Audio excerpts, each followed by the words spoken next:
بسم اللہ الرحمن الرحیم۔ انشاءاللہ خطبے تو جماعت کے بعد ہوں گے، جیسا کہ آپ کو معلوم ہے کہ نماز جمعہ اور نماز عید میں یہ خطبے سننا نماز کا حصہ ہے، تو انشاءاللہ مختصر، چونکہ کافی لوگ جو جانا چاہتے ہوں گے نماز کے بعد جاب وغیرہ ہے، تو انشاءاللہ ہم کوشش کریں گے کہ مختصر خطبے رکھے جائیں۔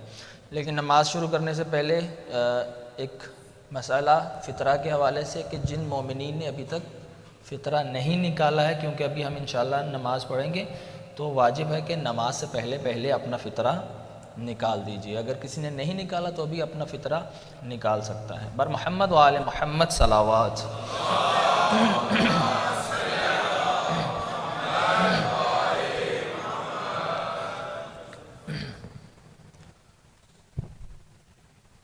جی شروع کروا دیں میسم بھائی۔ بر محمد و آل محمد صلوات۔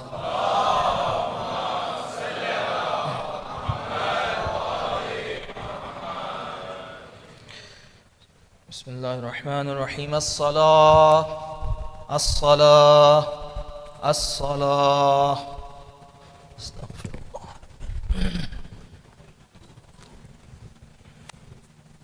استغفر اللہ ربی من کل ذنب واتوب الیہ۔ قل ان الصلاة ونسکی ومحیای ومماتی للہ رب العالمین۔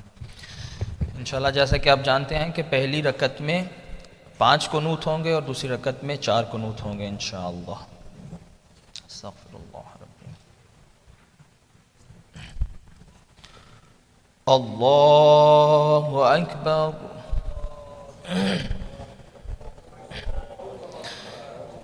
بسم اللہ الرحمن الرحیم۔ الحمد للہ رب العالمین، الرحمن الرحیم، مالک یوم الدین، ایاک نعبد و ایاک نستعین، اهدنا الصراط المستقیم صراط الذین انعمت علیہم غیر المغضوب علیہم ولا الضالین۔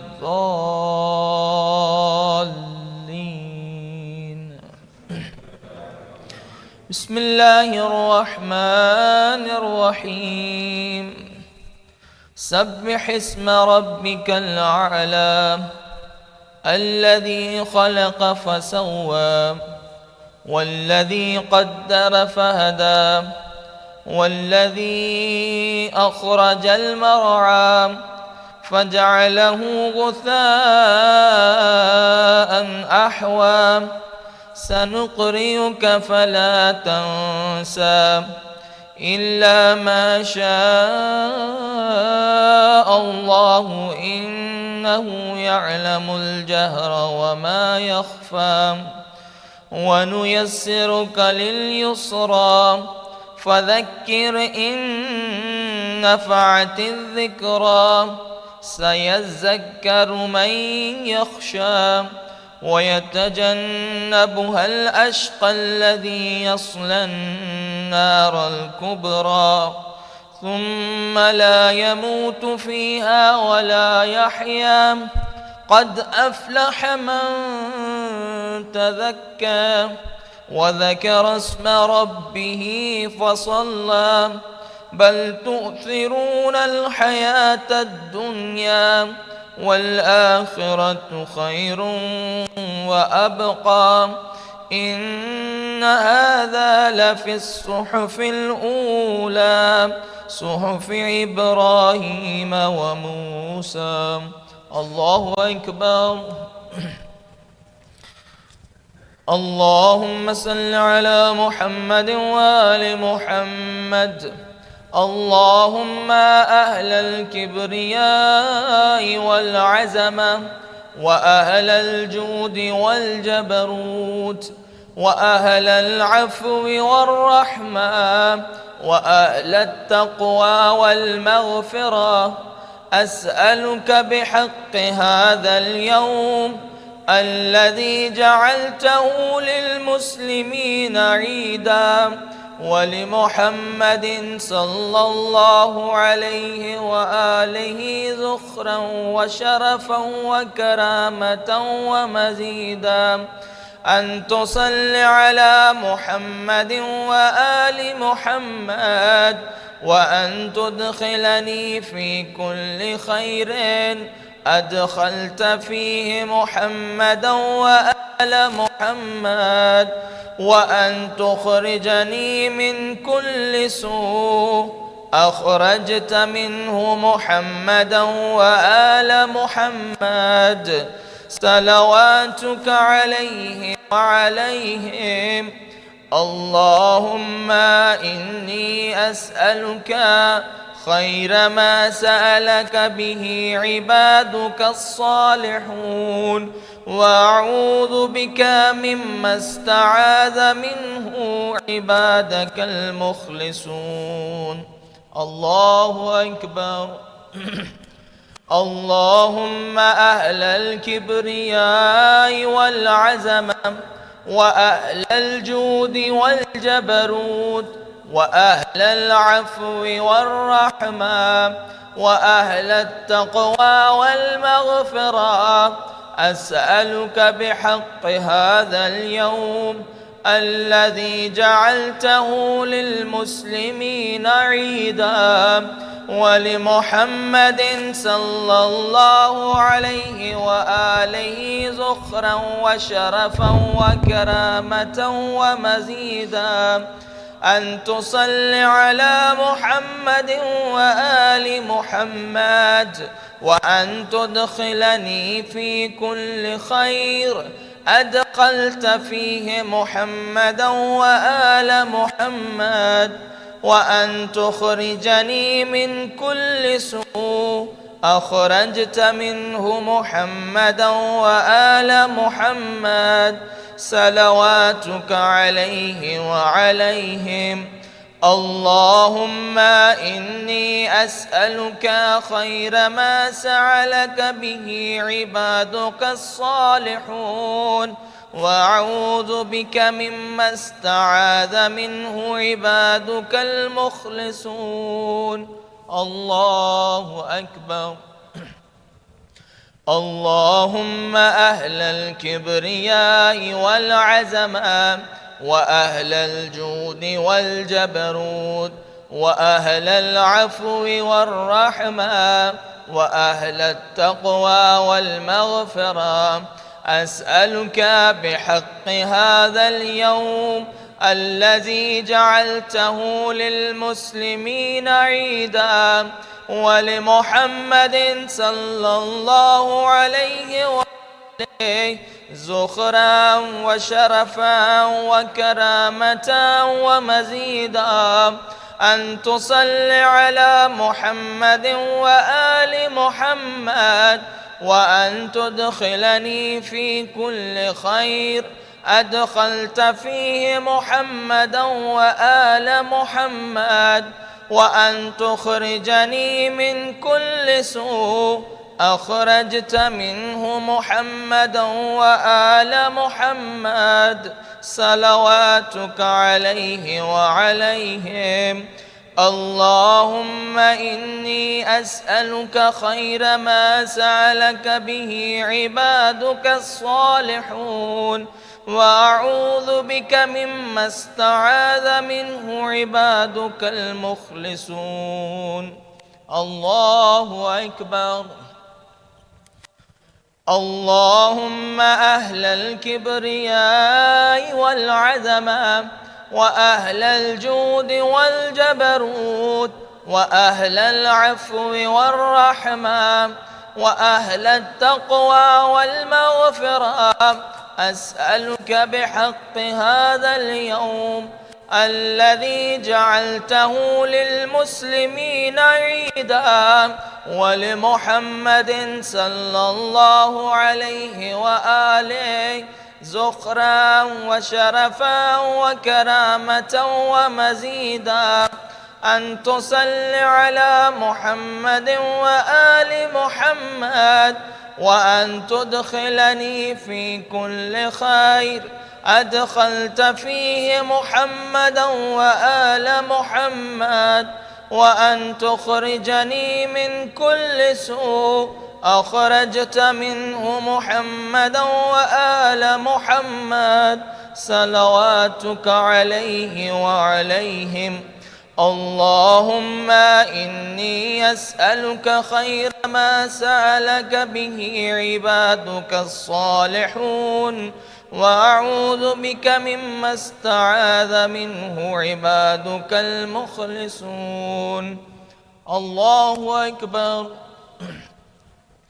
اللهم أهل الكبرياء والعظمة، وأهل الجود والجبروت، وأهل العفو والرحمة، وأهل التقوى والمغفرة، أسألك بحق هذا اليوم الذي جعلته للمسلمين عيدا، ولمحمد صلى الله عليه وآله زخرا وشرفا وكرامة ومزيدا، أن تصل على محمد وآل محمد، وأن تدخلني في كل خير أدخلت فيه محمدا وآل محمد، وأن تخرجني من كل سوء أخرجت منه محمدا وآل محمد، صلواتك عليه وعليهم. اللهم إني أسألك خير ما سألك به عبادك الصالحون، وأعوذ بك مما استعاذ منه عبادك المخلصون. الله أكبر. سبحان ربي العظيم وبحمده. اللهم صل على محمد وآل محمد. سمع الله لمن حمده. الله أكبر. سبحان ربي الأعلى وبحمده. اللهم صل على محمد وآل محمد. الله أكبر. أستغفر الله ربي وأتوب إليه. الله أكبر. سبحان ربي الأعلى وبحمده. اللهم صل على محمد وآل محمد. الله أكبر. بحول الله قوته أقوم وأقعد. بسم الله الرحمن الرحيم. الحمد لله رب العالمين، الرحمن الرحيم، مالك يوم الدين. إياك نعبد وإياك نستعين. اهدنا الصراط المستقيم، صراط الذين أنعمت عليهم غير المغضوب عليهم ولا الضالين.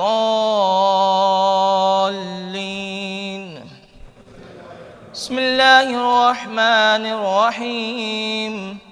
والشمس وضحاها، والقمر إذا تلاها، والنهار إذا جلاها، والليل إذا يغشاها، والسماء وما بناها، والأرض وما طحاها، ونفس وما سواها، فألهمها فجورها وتقواها. قد أفلح من زكاها، وقد خاب من دساها. كذبت ثمود بطغواها، إذ انبعث أشقاها، فقال لهم رسول الله ناقة الله وسقياها، فكذبوه فعقروها، فدمدم عليهم ربهم بذنبهم فسواها ولا يخاف عقباها. الله أكبر. اللهم أهل الكبرياء والعظمة وأهل الجود والجبروت وأهل العفو والرحمة وأهل التقوى والمغفرة، أسألك بحق هذا اليوم الذي جعلته للمسلمين عيدا ولمحمد صلى الله عليه وآله زخرا وشرفا وكرامة ومزيدا، أن تصل على محمد وآل محمد، وأن تدخلني في كل خير أدخلت فيه محمدا وآل محمد، وأن تخرجني من كل سوء أخرجت منه محمدا وآل محمد، صلواتك عليه وعليهم. اللهم إني أسألك خير ما سألك به عبادك الصالحون، وأعوذ بك مما استعاذ منه عبادك المخلصون. الله أكبر.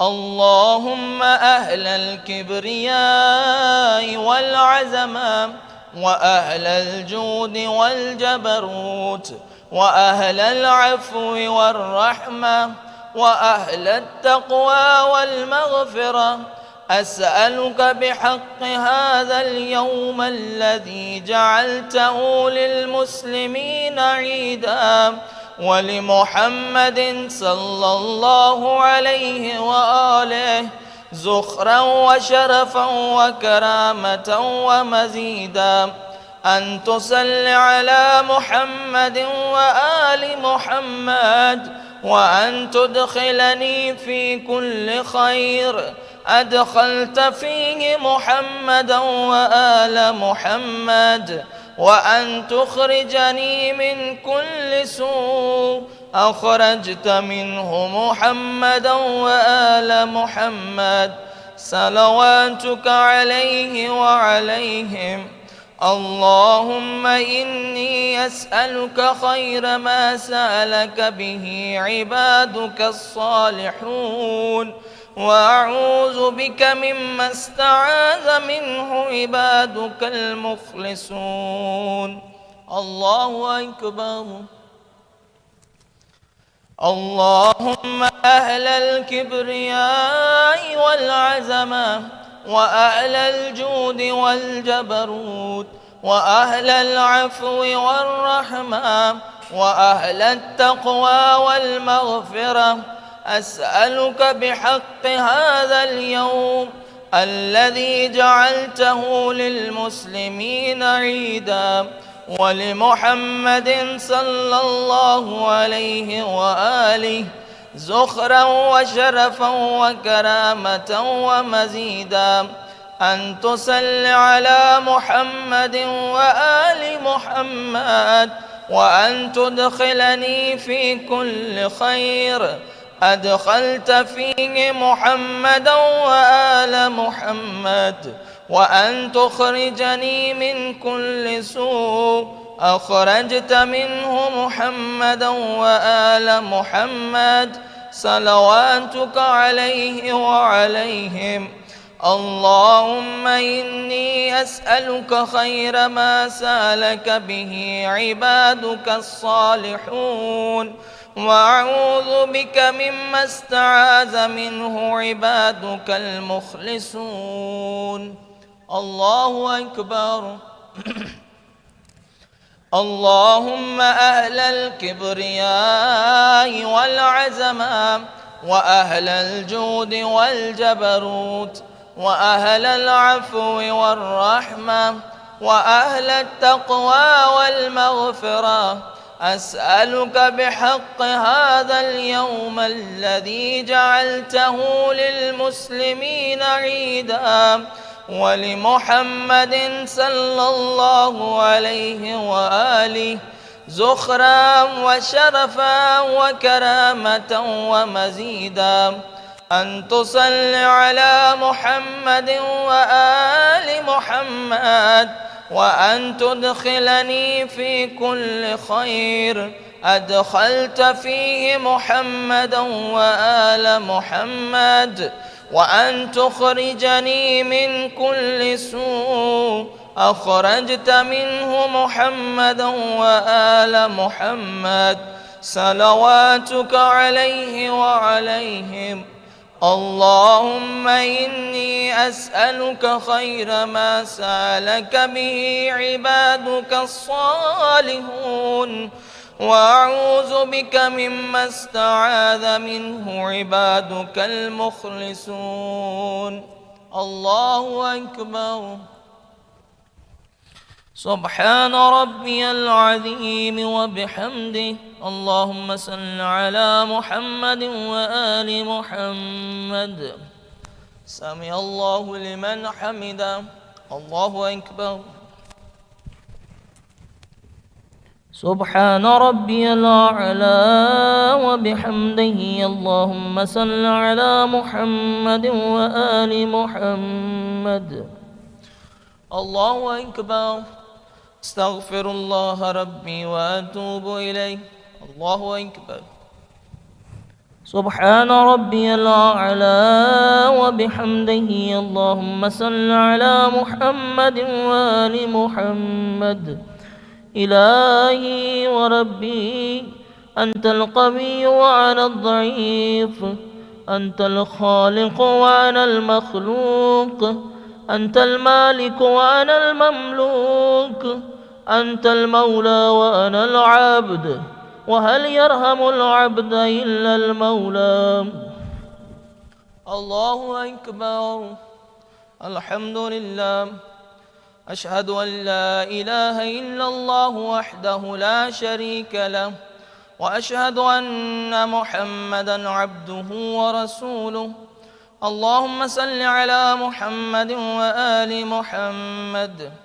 السلام عليك أيها النبي ورحمة الله وبركاته.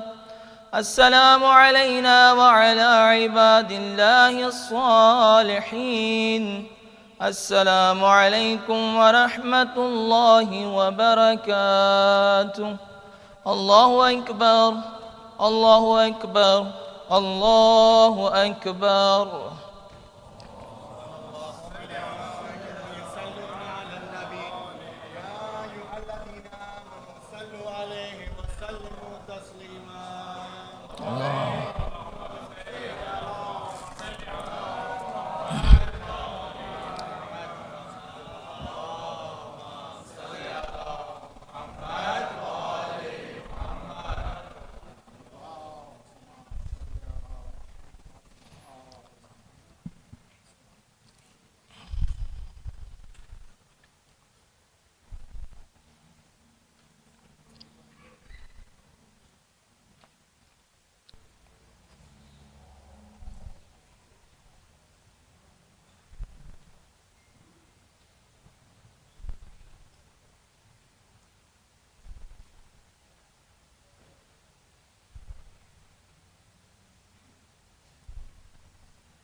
ہم مومنین اگر اس طرف فیس کر لیں انشاءاللہ خطبے وہاں سے ہوں گے. صلوات بر محمد و آل محمد.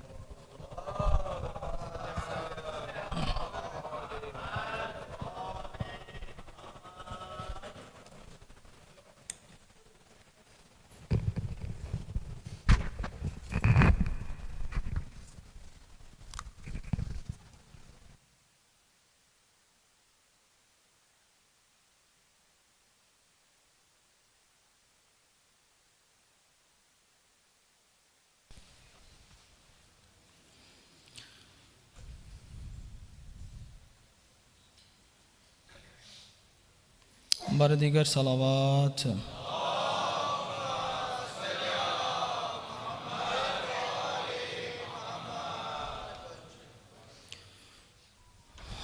اعوذ باللہ من الشیطان الرجیم. بسم اللہ الرحمن الرحیم. الحمد للہ الذی عفوہ تفضل وعقوبته عدل يستر على من لو يشاء فضحه ويجود على من لو يشاء منعه سبحان من نبى وأفعاله على التفضل وأجرى قدرته على التجاوز سبحان من فتح لعفو عباده باب التوبة وحسن الأدب وتفضل على أعمالهم خيرا بالجزاء. الصلاة والسلام على سيد الأنبياء والمرسلين شفيع المذنبين وعنيس الغريبين أعني العبد المؤيد الرسول المسدد والمصطفى الأمجد أبا القاسم محمد صلى الله وعلى أولاده الطيبين الطاهرين والمعصومين واللعنة الدائمة على أعدائهم أجمعين. أما بعد فقد قال الرحمن في القرآن بسم الله الرحمن الرحيم قد أفلح من تزكى وذكر اسم ربه فصلى. صدق الله العلي العظيم. صلوات بر محمد وآل محمد.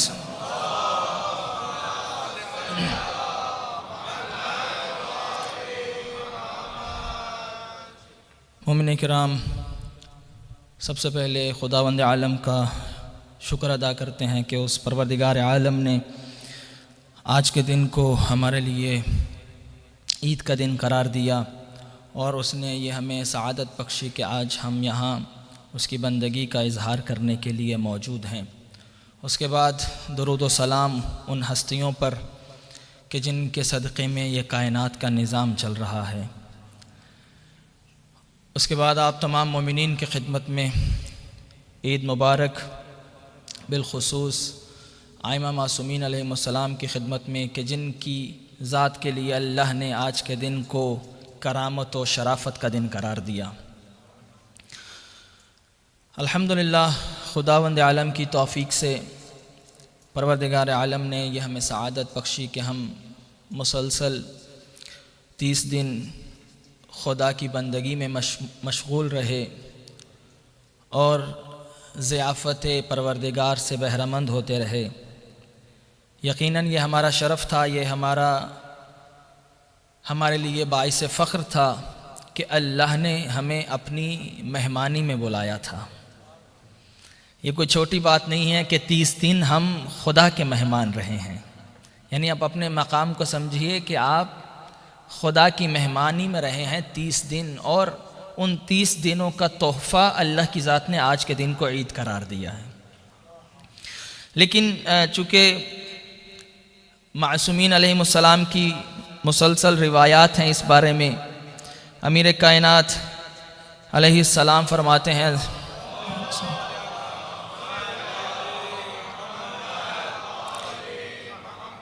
مولا فرماتے ہیں انما هو عید لمن قبل اللہ صیامہ وشکر قیامہ. فرمایا کہ آج کا دن اس شخص کے لیے عید ہے کہ جس کے اللہ نے روزوں کو قبول کیا ہے، کہ جس کی عبادتیں خدا کی بارگاہ میں مقبول ہوئی ہیں. یعنی ہر انسان کے لیے عید کا دن نہیں قرار دیا، فرمایا جس نے بندگی خدا کی ہے اس کے لیے اللہ نے آج کے دن کو عید کا دن قرار دیا ہے. اور جیسا کہ رسول اللہ صلی اللہ علیہ وآلہ وسلم کی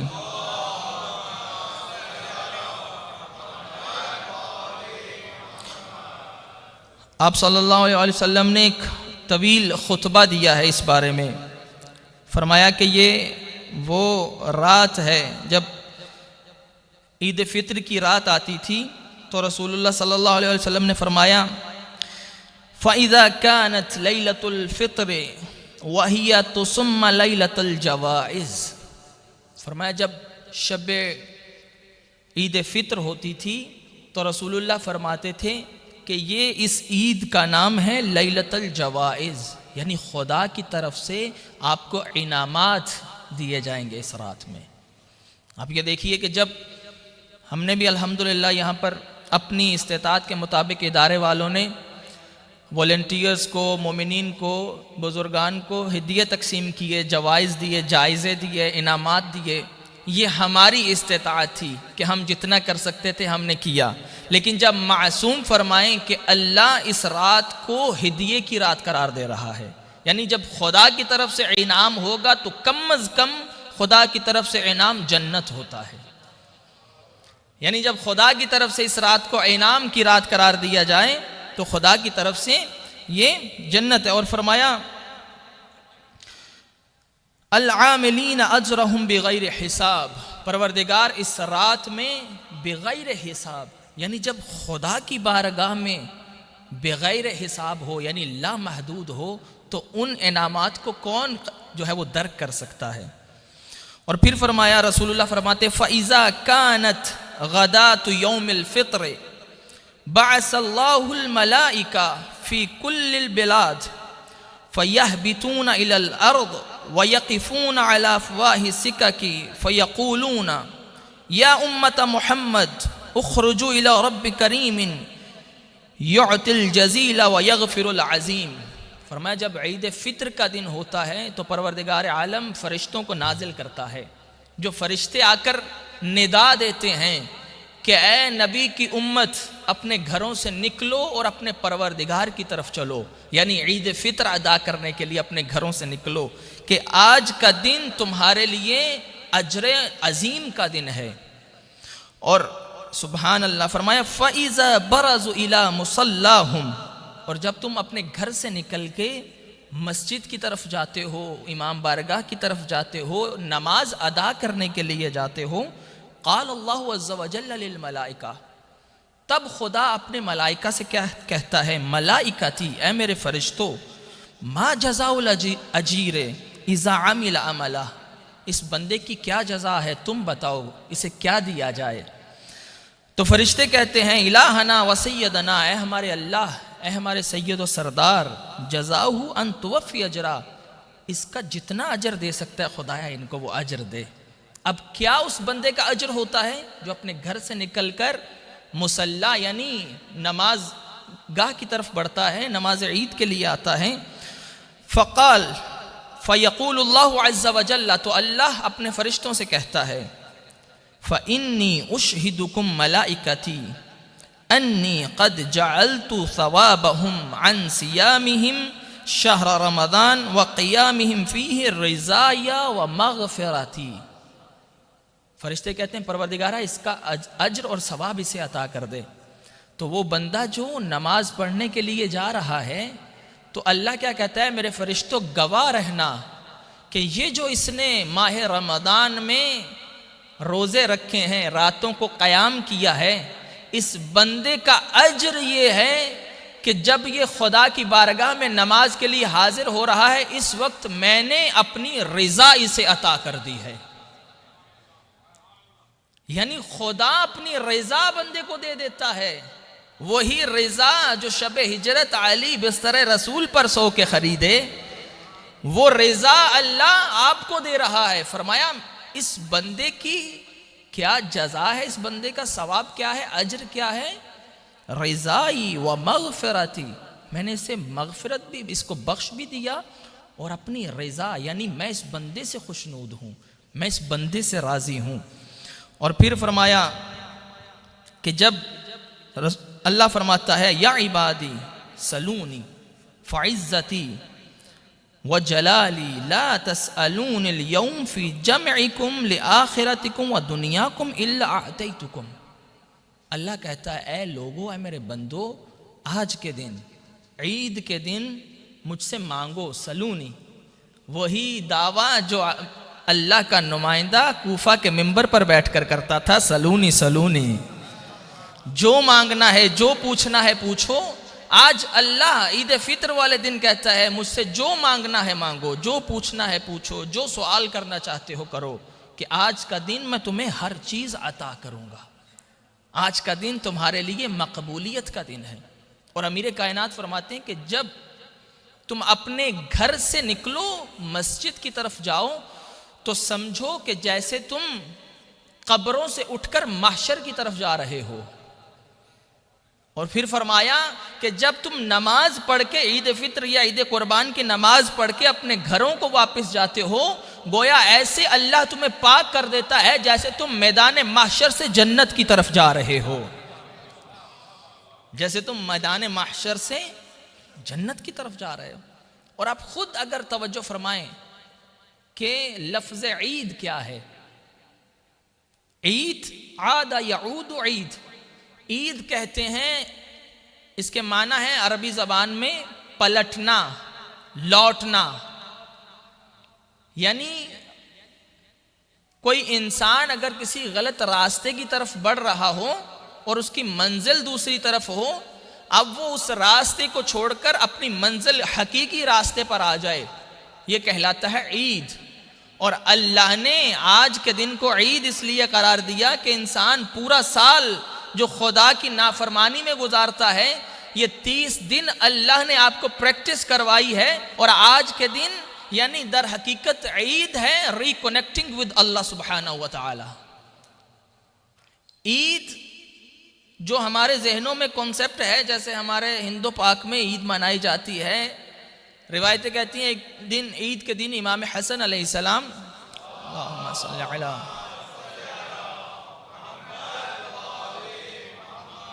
امام علیہ السلام اپنے اصحاب کے ساتھ جا رہے تھے عید کے دن کہ مولا نے دیکھا کچھ لوگ کھیل کود میں اور لہو و لعب میں لگے ہوئے ہیں، ایسے کام جو اہل بیت کو پسند نہیں ہیں۔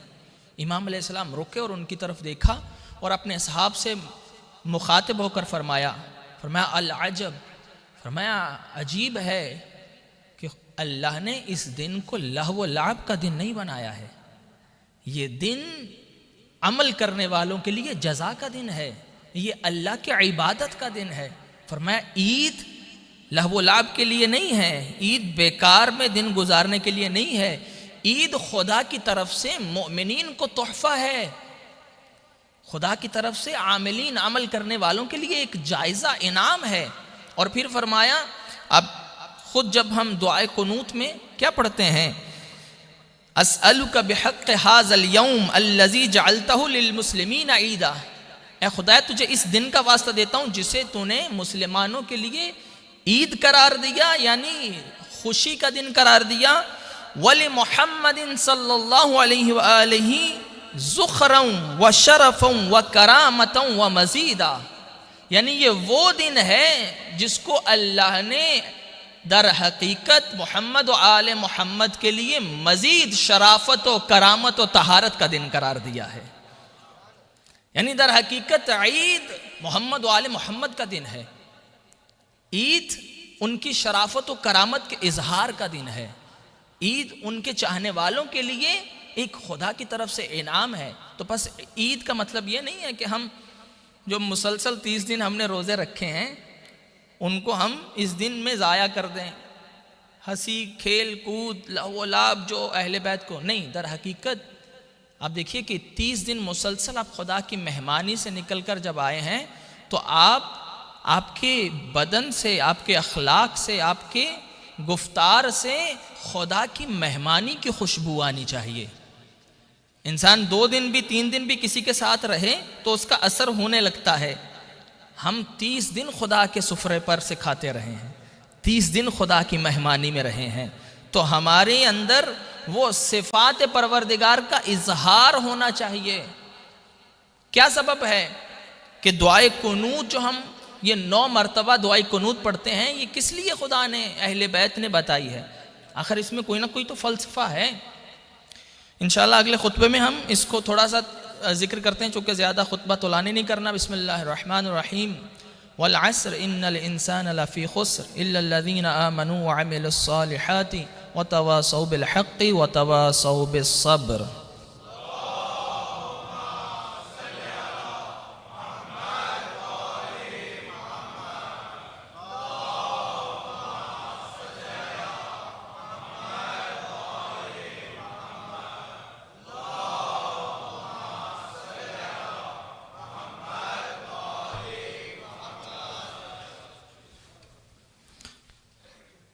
صلوات بر محمد و آل محمد۔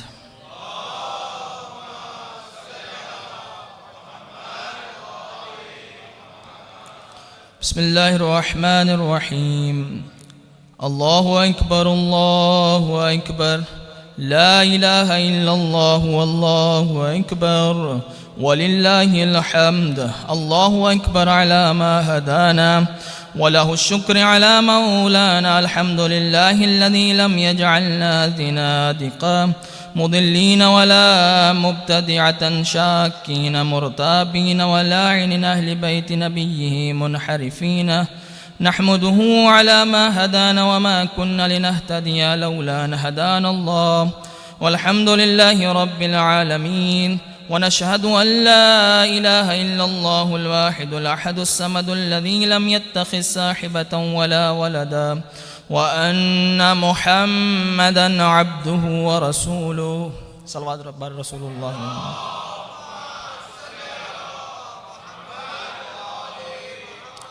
وأن عليا ولي الله.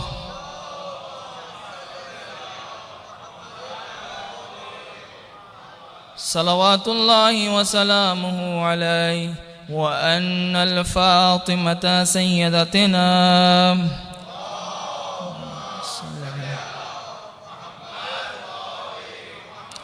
السلام على الحسن المجتبى.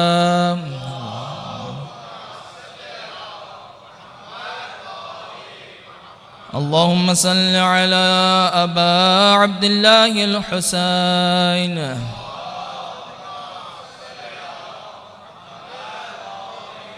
وعلى علي بن الحسين.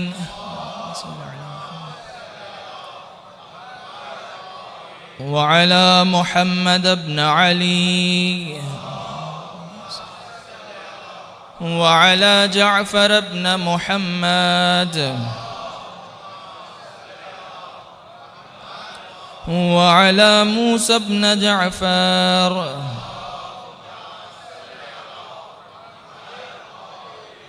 وعلى علي بن موسى الرضا.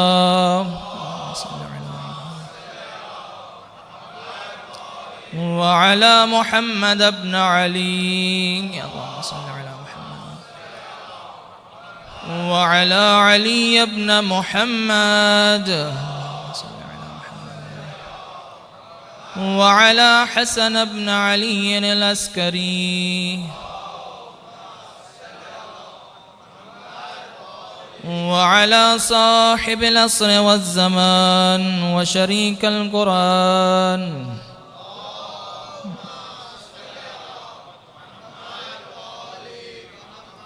اللهم صل على محمد وآل محمد وعجل فرجهم. صلوات بر محمد وآل محمد. محمد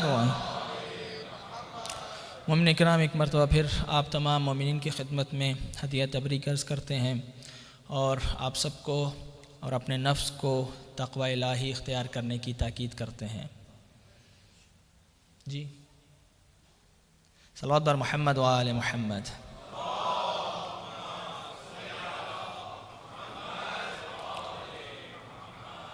خدا کا لاکھ لاکھ شکر ہے کہ اس نے ہمیں آج پھر خدا کی بندگی کا موقع فراہم کیا. جیسا کہ ہم عرض کر رہے تھے کہ پروردگار عالم نے یہ جو دعائے قنوت آج کے دن کو قرار دیا ہے کہ جو ہم اللہ کی صفات کا تذکرہ کرتے ہیں دعائے قنوت میں، یہ کیا سبب ہے اس کے پیچھے؟ اب دیکھیے کہ خدا کی صفات، جیسے کہ ہم کل رات بھی دعا کی تلاوت کر رہے تھے شب عید کے اعمال میں، اور جب ہم جوشن کبیر پڑھتے ہیں کہ 1000 اللہ کے نام، یعنی یہ سب خدا کی صفات ہیں. مگر جب خدا نے انعام کے طور پر عید کو قرار دیا تو اس میں کچھ مخصوص اپنی صفات کا تذکرہ کیا. اللہم اہل الکبریاء والعظمہ. ہم کیا خدا سے مانگتے ہیں؟ خدایا اے وہ اللہ کہ جو اہل کبر ہے، کبریا ہے، کہ جتنی عظمتیں ہیں، جتنی بڑھائی ہیں، جتنی بڑپن ہے، یہ سب خدا کی ذات کو زیب دیتا ہے. اے وہ کہ جو صاحب عظمت ہے، جو صاحب کبر ہے، جو کبریا ہے. یعنی پہلے اللہ اپنی بڑھائی کا اظہار کر رہا ہے اور پھر کچھ صفات جو اللہ نے بیان کی. وَأَهْلَ الْجُودِ وَالْجَبَرُوتِ. اے وہ اللہ کہ جو اہل جود و سخا ہے، جو مالک کائنات ہے، جو بادشاہ کائنات ہے. یعنی اس دعائے قنوت میں اللہ نے اپنی ایک صفت جو بیان کی، ان ہزاروں لاکھوں کروڑوں صفات کہ خود پروردگار فرماتا ہے سبحان اللہ عما یصفون، کہ یہ جو لوگ خدا کی صفات بیان کرتے ہیں خدا ان سے کئی بالا تر ہے، خدا ان سے منزہ ہے. یعنی ہم خدا کی صفات بھی بیان نہیں کر سکتے کہ وہ ہے تو کیسا ہے، لیکن وہ خود جب بیان کرے تو وہ اہل الجود والجبروت. دعائے قنوت میں اس نے اپنی صفت جود و سخا کا اظہار کیا. یعنی اے میرے بندے، جب 30 دن تو میرے دسترخوان سے کھا رہا ہے، میری مہمانی میں بیٹھا ہے، ویسے تو پورا سال ہماری ہر سانس اس کا رزق ہے، اس کی طرف سے ہے، لیکن یہ 30 دن خاص جب اس نے اپنے ساتھ مخصوص کیے کہ یہ میرا مہینہ ہے اور اس مہینے میں تم میری مہمانی میں آ رہے ہو، تو اب جب تم کسی کی مہمانی میں جا رہے ہو، 30 دن تم سفرہ خدا سے کھا رہے ہو، اب 30 دن کے بعد جب تم دنیا کی طرف پلٹ کر جاؤ تو میری صفات کا تم میں سے اظہار ہونا چاہیے. یعنی وہ اہل جود و سخا ہیں، تو تم بھی جب پلٹ کر جاؤ تو سب سے پہلے زکوٰۃ فطرہ ادا کر کے میری صفت کا اظہار کرو. سب سے پہلے میری صفت کا اظہار کرو. یعنی وہ اہل جود ہے، وہ اہل سخا ہے، تو تمہیں بھی سخی دیکھنا چاہتا ہے. اسی لیے اس نے کہا کہ جو میری راہ میں ایک عطا کرتا ہے اس کی مثال ایسے ہے کہ جیسے کسان زمین میں ایک دانہ بوتا ہے، لیکن وہ ایک گندم کا دانہ جب نکلتا ہے، اللہ ان سے جب ایک پودا بناتا ہے اس سے خوشے نکلتے ہیں. فرمایا ہر پودے پر 7 خوشے، ہر خوشے میں 100 دانے، اور اللہ چاہے واللہ یضاعف لمن یشاء. تم نے ایک دانہ خدا کو دیا تھا، اللہ تمہیں اس کے 1400 گنا بدلہ عطا کر رہا ہے. ایک دانے سے 1400. اور پھر اس کے بعد بھی کہا کہ اللہ واسع ہے، واسع ہے، وسیع دینے والا ہے. یعنی اس کے ہاں تو کوئی کمی نہیں ہے. تم اس کو ایک دو گے تو وہ تمہیں اس کے بدلے میں کئی ہزار گنا عطا کرے گا. وہ تمہیں اہل جود و سخا دیکھنا چاہتا ہے. وَأَهْلَ الْعَفْوِ وَالرَّحْمَةِ. ہم یہ جو خدا کی صفت کا اظہار کرتے ہیں کہ وہ اہل عفو ہے. ہم کتنے گناہ کرتے ہیں لیکن ہمیں مسلسل خدا سے معافی کی جو ہے وہ طلبگار رہتے ہیں. ہمیں خدا سے معافی کی امید ہوتی کہ وہ ہمیں معاف کر دے گا. اب جب تم خدا کی مہمانی سے پلٹ رہے ہو تو تم بھی اہل عفو بن جاؤ، تم بھی اہل رحمت بن جاؤ. یعنی یہ عید کا دن در حقیقت اپنے روٹھے ہوں کو منانے کا دن ہے. عید اس کے لیے ہے کہ جو اہل عفو و رحمت ہو، جو رحیم بن کے نکلے، جو خدا کی رحمتیں لے کر نکلے. مولانا کیا کریں، فلاں نے ہمارے ساتھ زیادتی کی ہے، ہم کیسے معاف کریں اسے؟ اچھا، معاف کہاں ہوتا ہے؟ جہاں صلح ہو وہاں معافی ہوتی ہے، یا جہاں ناراضگی ہو وہاں معافی ہوتی ہے؟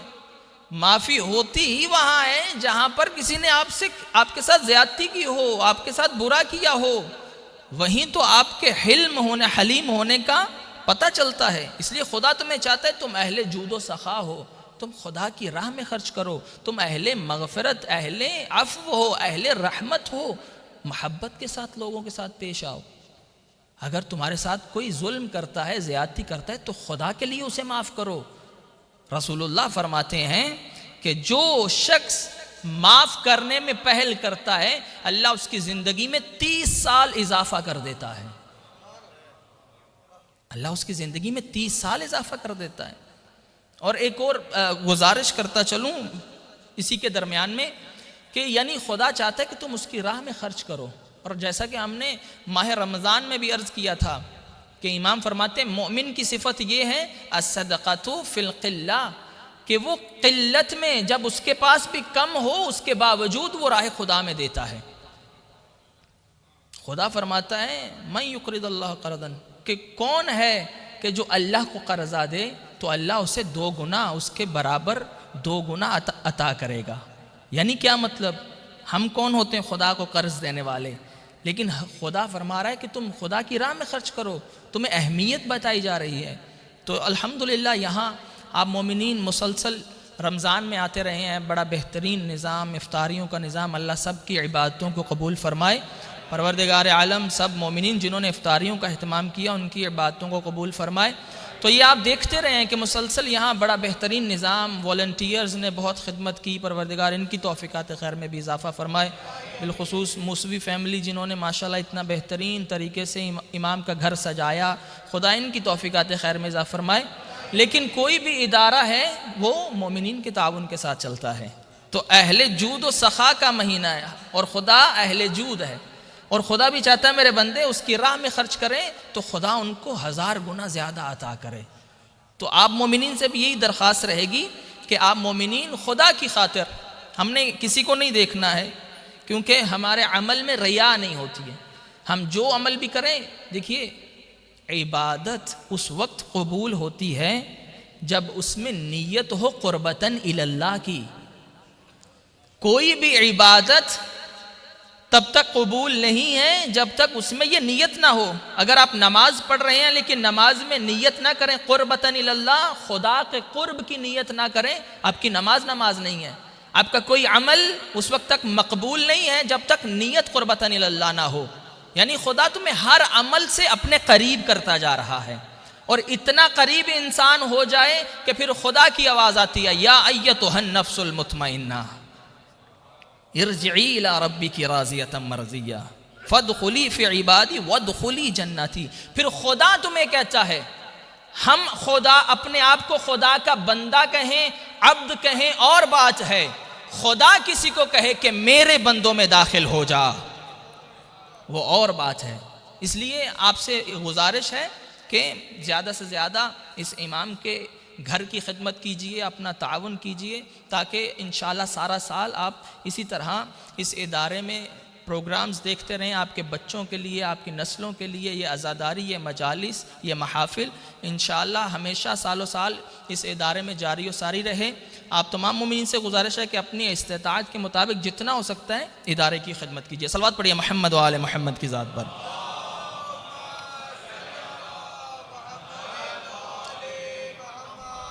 تو پس امام فرماتے ہیں کہ مومنین کی 4 عیدیں ہیں۔ کتنی عیدیں ہیں؟ 4۔ فرمایا امام جواد علیہ السلام کی حدیث ہے، فرمایا مومنین کی، اللہم صلی علی محمد، فرمایا عید فطر، عید الاضحیٰ، عید غدیر اور روز جمعہ، یہ 4 مومنین کی عیدیں ہیں۔ اور ایک اور روایت حدیث کے مطابق امیر کائنات فرماتے ہیں کہ ہر وہ دن جس میں خدا کی معصیت نہ ہو وہ مومن کے لیے عید کا دن ہے۔ ہر وہ دن جس میں خدا کی نافرمانی نہ ہو، جس میں انسان کوئی گناہ نہ کرے، سمجھے یہ دن خدا کی طرف سے اس کے لیے انعام ہے۔ تو ہم اپنے ہر دن کو خدا کی نافرمانی سے محفوظ کر کے اس کو اپنے لیے انعام قرار دے سکتے ہیں۔ اس لیے عید کا دن بندگی خدا کا دن ہے، عید کا دن عبادت خدا کا دن ہے۔ اور اس لیے معصومین علیہ السلام کو جب دیکھا جاتا تھا تو عید کے دن رسول اللہ مسلسل تکبیرات، اللہ اکبر، یعنی خدا کے ذکر میں مشغول رہتے تھے۔ معصومین خدا کے ذکر میں مشغول رہتے تھے۔ تو آج کے دن سے زیادہ فائدہ اٹھائیے، اپنے رشتہ داروں، عزیز و اقارب سے صلہ رحمی کیجئے۔ اگر کسی نے ظلم زیادتی کی ہے اس کو معاف کریے خدا کی خاطر، تو خدا انشاءاللہ روز قیامت آپ کو معاف فرمائے گا، کیونکہ ہم خدا سے جس طرح معافی کے طلبگار ہیں اسی طرح ہمیں بھی چاہیے کہ ہم اسی طرح لوگوں کے ساتھ بھی اپنا بیہیویئر کریں۔ اللہم صلی علی محمد و آل محمد۔ بار الہ تجھے واسطہ تیری عزت و عظمت کا ہماری اس عبادت کو اپنی بارگاہ میں قبول فرما۔ رحیم اللہ محمد و آل محمد کے صدقے میں یہ 30 دن ہم نے تیری بارگاہ میں اپنی ٹوٹی پھوٹی عبادت کو پیش کیا، پروردگارہ اسے قبول و مقبول فرما۔ یقیناً پروردگارہ ہماری عبادت اس لائق تو نہیں تھی جس لائق تو ہے، ہم تیری عبادت کا حق تو ادا نہیں کر سکے، مگر خدایا تو رحیم و کریم ہے، تو اہل عفو و رحمت ہے، خدایا اپنی رحمت کے صدقے میں ہماری عبادتوں کو قبول فرما، اگر اس میں کوئی کمی کوتاہیاں رہ گئیں خدایا ان کو معاف فرما۔ رحیم اللہ محمد و آل محمد کے صدقے جتنے مومنین یہاں تشریف فرما ہیں، خدایا ہاتھ بلند کیے، آج کے دن کو تو نے ہمارے لیے عید قرار دیا، آج کے دن کو ہمارے لیے نعمتوں کا دن قرار دیا، آج کے دن کو ہمارے لیے انعام قرار دیا۔ خدایا ہم سب کی دعا ہے انعام کے طور پر ہم سب کو ہمارے امام کی زیارت نصیب فرما۔ رحیم اللہ انعام کے طور پر ہم سب کو امام زمانہ کی زیارت نصیب فرما۔